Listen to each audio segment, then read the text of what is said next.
니키피디의 이영건 변호사입니다. 김민수 변호사입니다. 합의금 최대 얼마까지 받아 내봤냐 줘봤냐? 대결은 아니고 일단 근데 진짜 합의금 관련돼서도 되게 많이 물어보기는 해요. 어제도 저희가 2건 정도 지금 합의금을 자기가 이 정도 줘야 되는 것 같은데 이게 맞냐라고 얘기를 하시는 경우, 그러니까 이 금액이 적정하느냐를 물어보시는 분들이 되게 많은데 25년 기준으로 제 사건하고 이 대표님 사건하고 좀 나눠져 있긴 한데, 저는 사실상 작년에 제일 최소로 합의금을 준 사건은 40만 원이에요. 저는 50인가 그런 것 같아.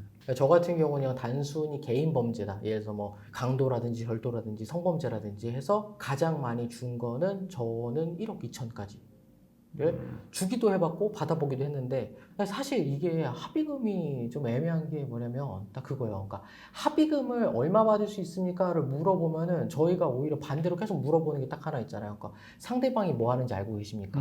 중요하죠. 상대방이 뭐 그걸 금액을 내줄 수 있는 그 여건이 됩니까를 물어보고, 저희가 일단 최대폭으로 받아들이겠습니다, 혹은 저희가 가해자일 때는 최대폭으로 줄여보겠다라는 식으로 얘기를 하고, 그 안에서 변론 전략을 막 짜긴 하는데, 대놓고 한번 얘기해볼까? 우리 이 대표님 지금 현금을 얼마 있어요?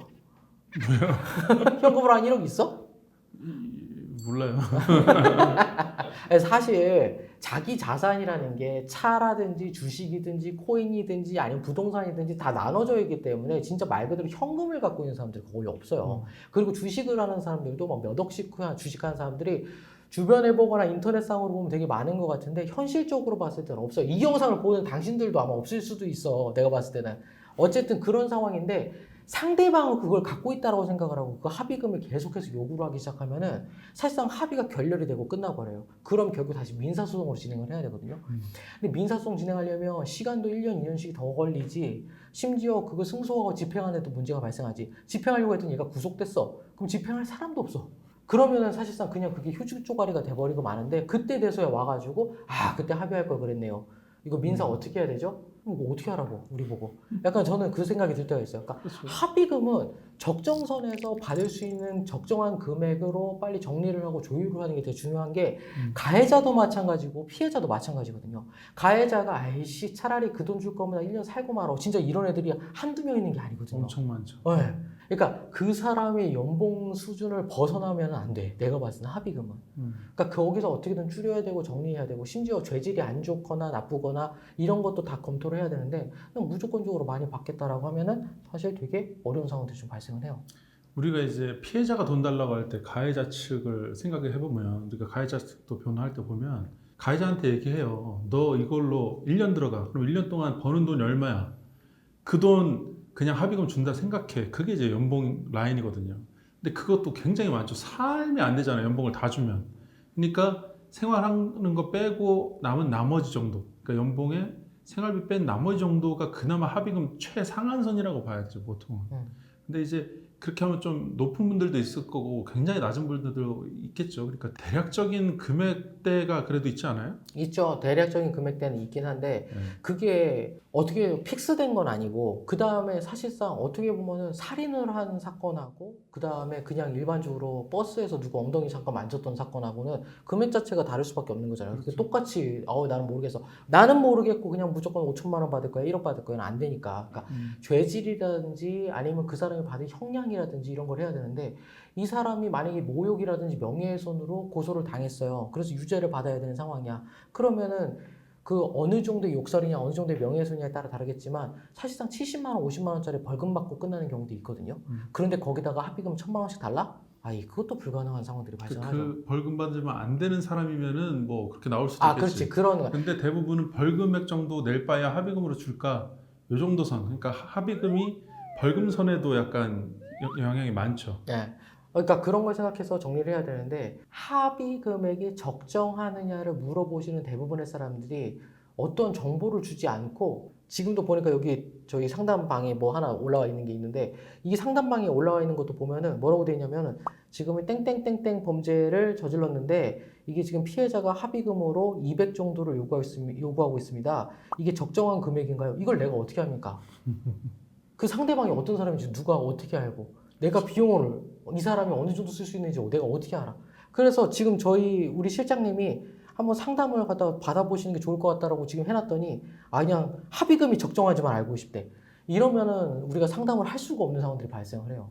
그 사람이 어떤 관계였는지 여부 등도 다 체크를 해야 되고, 가장 중요한 건요, 피해자가 아무리 경미한 피해를 받았다 하더라도 내가 이 피해가 1억짜리야라고 생각하면 사실상 답이 없어요. 그냥 1억짜리가 되는 거예요. 아, 나 저기 손톱 여기 피 났어. 아, 나 이거 1억은 받아야겠어. 그걸 누가 할 말이 없다니까. 물론 이걸 감액하는 방법들이 있으니까 그걸 감액을 하겠지만 사실 쉽지는 않아요. 그냥 피해자가 원하는 금액이 적정 금액이나 그 금액을 어떻게 감액을 시킬 수 있는지 없는지를 따져야 되는 거지, 이게 적정 금액이냐고 물어보면 사실 조금 애매하죠. 아까 제가 말씀드렸잖아요. 제 레인지가 40만 원에서 1억이라니까요. 그 사안에 따라 다른 거예요. 그 사람 직업이랑. 오히려 적정 금액을 얘기할 거면 상담받고 정리한 다음에 실제로 그 금액이 적정한지를 한번 판단을 거기서 종합적으로 해보고 어떻게 깎을 수 있을지를 고민해보는 게 맞는 거지. 적정 금액이라고 하면 줄 거고 적정 금액 아니라고 하면 뭐 깎을 거야? 피해자가 달랐는데? 그러면은 고소인 입장에서 합의금 많이 받는 전략은 뭐예요? 전략은 사실상 그 사람이 갖고 있는 법적 리스크를 전부 다 분석해서 그 법적 리스크를 던지는 게 맞거든요. 지금 여기서 간단하게 잠깐 얘기를 하면은, 이거는 성공 사례이기도 해요. 성공 사례에도 사실 이 사건은요 되게 독특한 사건이었던 게, 20살이 갓 된, 그러니까 저희가 1월 3일인가 선임했었던 사건이거든요. 맞아, 1월 올해. 네. 1월 1일 날 쉬고 1월 2일 날 상담을 오겠다고 했다가 이 친구가 못 오고 1월 3일 날 와가지고 선임을 했는데, 이제 갓 20살이 됐었던 친구예요. 그리고 누군가를 고소하고 싶대. 근데 고소하고 싶다는 사람이 자기 학교 선생님이시더라고. 고등학생 때 어, 선생님? 그래서 왜? 라고 이제 물어봤죠. 저희가 왜 그러시냐? 라고 물어봤더니 이 친구가 한다는 소리가, 고등학교 때 자기가 선생님한테 조금 되게 좀 심각한 피해를 입었어요. 성적 피해. 성적 피해를 입었지. 성적 피해를 입어가지고 이걸 좀 다퉈보고 싶다라고 말씀을 했는데, 이걸 부모님한테 얘기를 했나 봐. 근데 이 친구가 공부를 잘해요. 서울에 있는, 지금 이름만 얘기하면 알만한 대학교를 이번에 합격해서 들어갔거든요. 네. 엄마 아버지한테 얘기를 했더니 그 선생님의 평판이 너무 좋고, 그 다음에 이 학교 자체가 조금 공부를 좀 그래도 하는 학교다 보니까, 그러면 엄청 야, 중요하지. 그러면은 좀 조심해야 된다. 나중에 너가 그 대학교 입학할 때 안 좋을 수 있다. 라고 해서 그냥 정말 힘들겠지만 한 번만 눌러라는 식으로 얘기를 한 거예요. 부모님이면 대부분은 그렇게 안 하시는데 이분들은 그게 더 중요하다고 생각하셨던 것 같은 상황이에요. 그래서 이 친구가 너무 화가 나니까 또 어떻게 해야 되지? 막 고민을 해봐서 그때도 상담을 받으려고 했었대요. 근데 상담을 해봤더니 전부 다 상담료도 자기가 마련을 못 하겠는 거야.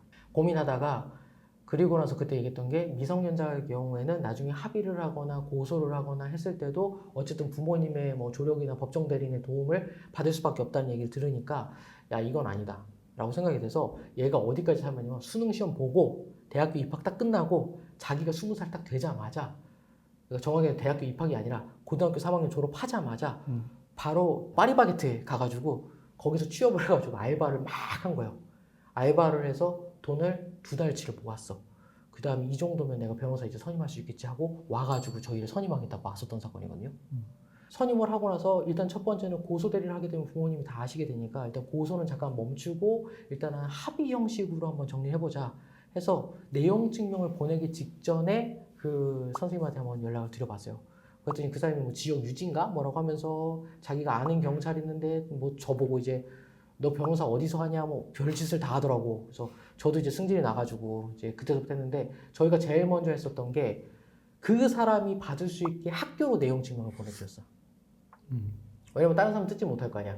근데 거기다 법률사무소라고 딱 봐가지고 제목을 합의 자문의 건 뭐 이런 식으로 딱 적어주니까 이제 그 사람이 그걸 받고 나서 어라? 라고 생각이 들고 바로 이제 얘기를 했는데, 학교 선생님이 성범죄로 문제가 됐다고 하면 구속되는 것도 구속되는 건데, 이게 만약에 해임이나 파면이 되면은 최대 연금의 2분의 1이 날아가 버려요. 이 사람이 한 15년, 20년 정도 장기적으로 학교에서 근무를 했었던 사람이기 때문에 그게 날아가게 되면 진짜 수억의 손해를 보는 상황이 발생하는 거거든요. 그랬더니 이제 자기가 이제 빨리 합의하고 싶다라고 얘기를 했고, 결국에는 저희가 그 합의금을 전체를 다 받아냈던 거지. 좀 빨리 저희가 합의를 성공했었던 사건이기는 해요. 이거는 선임하고 나서 지금 한 달이 안 된 시점에 지금 돈을 받았으니까. 금액도 얘기한다면. 금액은 1억은 넘었어요, 일단. 네, 정확한 금액을 얘기하게 되면 좀 문제가 될까봐 1억은 넘게 받았던 사건이었어요.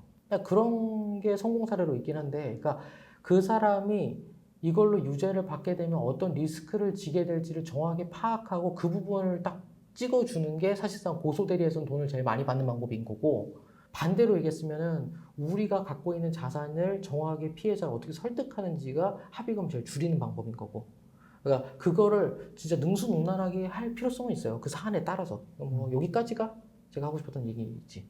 네. 금액을 어느 정도를 이제 항상 피해자들이 주시죠. 그럼 그 안에서 최고의 결과를 내려고 이렇게 하는데 진짜로 그때그때마다 피해자마다 전략이 다 달라요. 접근 방법도 다르고 성향이 다 다르기 때문에 사람들이. 그래서 그냥 합의가 깨졌다가 되는 경우도 있고 이게 합의가 되는 시기도 다 있어요. 그래가지고 아까 말씀드린 대로 이게 정형화가 돼서 말씀드리기가 항상 어려워요. 저희도. 의뢰인들이 물어보죠. 궁금하시니까. 근데 저도 딱 정확하게 말씀드리지 않고 그냥 이 정도 범위에서 있고 통상적으로는 이 정도 범위 내에서 결정이 되는 편입니다. 뭐 그렇게 이제 안내를 드리고 있죠. 국선을 선정하거나 아니면 국선을 심사하는 뭐 위원회들이 있잖아요. 이제 거기서 계속 하시면서 많은 국선 변호사님들 만나시기도 하고, 저희도 사실 사건을 많이 하다 보니까 저희 기본적으로 데이터를 많이 하는데 국선 변호사님마다 좋아하시는 게 좀 다를 때가 있어요. 어떤 국선 변호사님은 자필 편지 같은 거 보내주시면 좋아하시기도 하고, 어떤 국선 변호사님은 전화하는 거 싫어, 그냥 문자로 돈만 얘기해라고 하시는 변호사님도 계시고, 어떤 변호사님들도 너무 좋으셔가지고 합의만 딱 되시고 나면은 원하시는 거 더 없냐 물어봐가지고 막 처벌불원 내용까지 다 막 정리해 주시는 경우도 있고, 선처털원 문구도 막 정리해 주시는 분도 있고, 개떡 같은 변호사님, 국선 변호사님 만나시면 진짜 자기가 피해자인 것처럼 행동하시는 변호사님도 있거든요. 사실상 그쪽을 통해서 합의를 하는 거는 사실 더 안 좋고, 오히려 방향을 바꿔서 합의를 하는 게 더 방법일 수도 있어요. 그러니까 그런 것들에 대한 데이터를 갖고 계신 이 대표님 자료를 제가 보통 이제 활용을 해서 상담을 하거나 합의를 보통 보는 편이긴 하죠. 그렇죠. 오늘은요, 그냥 합의 관련돼서 한번 얘기 한번 해봤고요. 그 다음에 저희가 합의의 적정성이라는 거 없다라는 거 플러스, 그 다음에 실제로 어떤 부분을 공격하거나 고려해야지만이 최대의 적정한 합의금을 뭐 만들 수 있다를 오늘 간단히 설명 한번 드려봤습니다.